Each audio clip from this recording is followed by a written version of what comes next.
For a while now, I've seen a lot of this. I could go on. What is it that players, managers and other club staff are covering their mouths as a matter of habit? It's so bloody annoying. This is not a new thing, but at the start you could just let it go, thinking it was a flash in the pan. But no, it's here to stay. But how did it start? There are a number of theories as how it started, but according to the bastion of impartial, sobering, high-quality journalism, The Sun, it seems like it arose like most dodgy footballing enterprises in South America. It began when lip readers were employed by TV stations in order to discover what was being said on the bench, to understand what the teams planned to do next. Since then, it's grown into something else, something unnecessary and in some instances quite dark.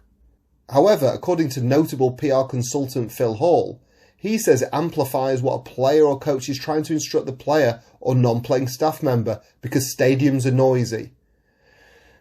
This is clearly ridiculous. For one, there is an advantage for a person who's being spoken to be able to read that person's lips, especially in a clamorous, deafening stadium. Second, players speaking to each other in packed, loud stadiums is nothing new and doesn't seem to have inhibited them previous to the last several years or so. And finally, the players are still doing it even when the stadiums are empty now, and crowd noise is having to be pumped into our television coverage of the game to give the spectacle more than a training ground feel.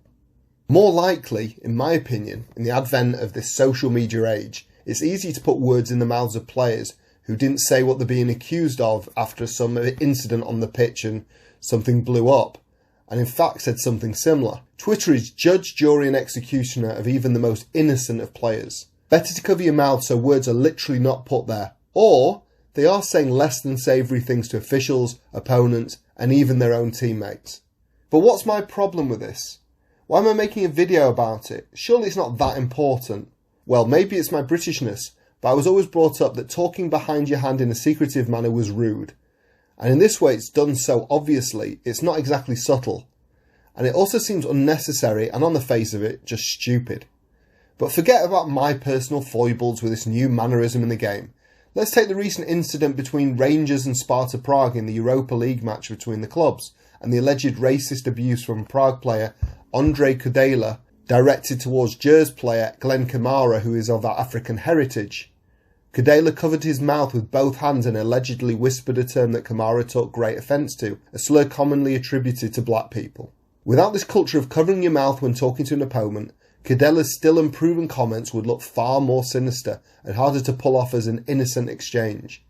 It's also the understanding that this seemed to be a fad, like soft penalties, stupid handball and offside rule changes and not putting players on posts on corners. But in fact it's here to stay, and we have to see this unnecessary, childish, modern way of getting an edge, or avoiding issues on social media, or not being pulled up in front of disciplinary committees. But one of the worst things is my own side talking casually to opposition players. What's that about? What is it with this new fraternisation happening on the field before, during and after matches? I guess they're inviting each other round for dinner after the game, or worse, asking to swap shirts at half time. But then, that's a different topic.